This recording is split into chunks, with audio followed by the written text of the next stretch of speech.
Eagles fans can't believe what happened to them on Sunday. No, you can't.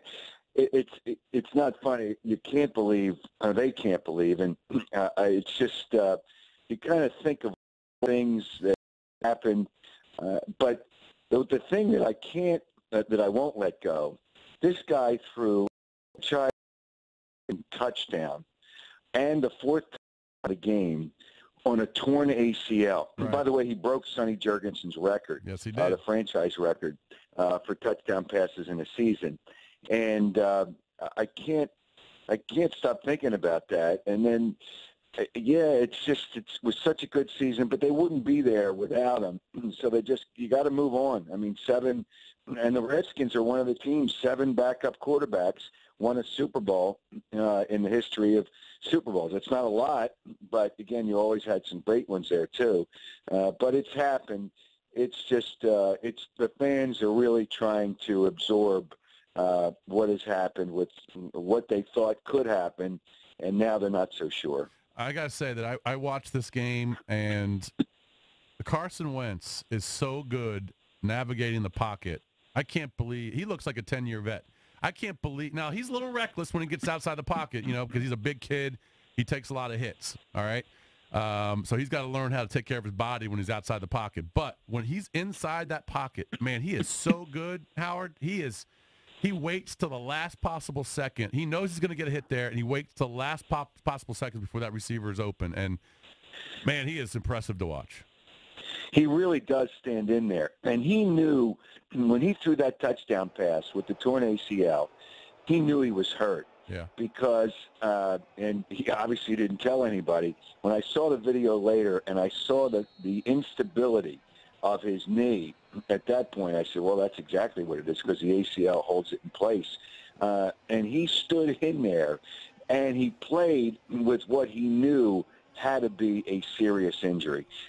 He's amazing. But I wouldn't call him reckless, because the Eagles wouldn't be where they are if he didn't have the ability to move. He doesn't want to run, but sometimes he has to run, but he's tried to protect himself. But here's the problem with ACL injuries, and I've seen more this year than any year. I don't know what the statistics say, but most of the time it happens without contact. And the head coach, Doug Peterson, said yesterday they believe it happened before he got hit when he made the cut. Mm-hmm. So it was without contact. It can happen to anybody, and it's happened to anybody. It's what it is. So reckless. At first, maybe last year and early this year, there could have been times where you could say, okay, he did a little too much, but that's just the way he plays the game. When you take the aggressiveness away from a player like that, then he's not going to be the same player, and you're not going to get the same results. So that's just the way he plays. And the way medicine is today, you always want to see players come back. But they've come back. There's been a lot. Todd Gurley is a really good running back. He came back from an ACL. He looked great on Sunday for the Rams against the Eagles. There's a lot of players that have come back. Jerry Rice had an ACL injury. He came back. So, and the medicine today is phenomenal. So I just think, but again, it's going to be 9 to 12 months probably for the recovery time for this.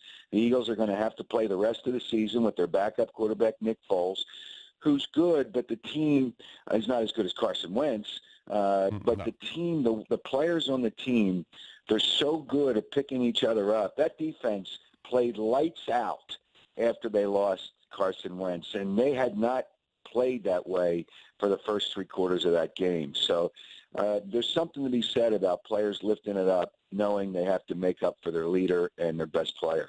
Howard, we talked about this earlier on the show. The Eagles are now one ankle tweak from Nick Foles away from playing Nate Sudfeld. How confident no, are they? Don't say it. I'm just saying that they have to consider that. Are they going to go into the market and try to find an upgrade on Sudfeld, or are they happy with the way he's progressed? Oh, I thought you were going to throw out the name of Colin Kaepernick. Oh, no. No way. No, don't do it. Because what that does, and here's the problem, they have that locker room is the best. I've covered sports in Philadelphia for a long time. and it's the best bunch of players that have each other's back than I've ever seen for a Philadelphia Eagle team. And you don't want anything to upset that. Now, you're going to look for another. You got to get another quarterback. You certainly have to get. And once you get to your third string quarterback, you're going to be in trouble anyway. So just for safety's sake, just to have another quarterback on the roster, I would imagine with a roster spot that's going to be open, Carson Wentz will have his surgery sometime this week. Obviously, he's going to be on IR. But when they put him there, they'll sure sign another quarterback. I mean, I think Matt McGloin's out there. It wouldn't shock me that he might be a type of quarterback they have another one. It's not someone who's going to come in and this is the guy. It's just for safety's sake, just to make sure you have another quarterback on your roster.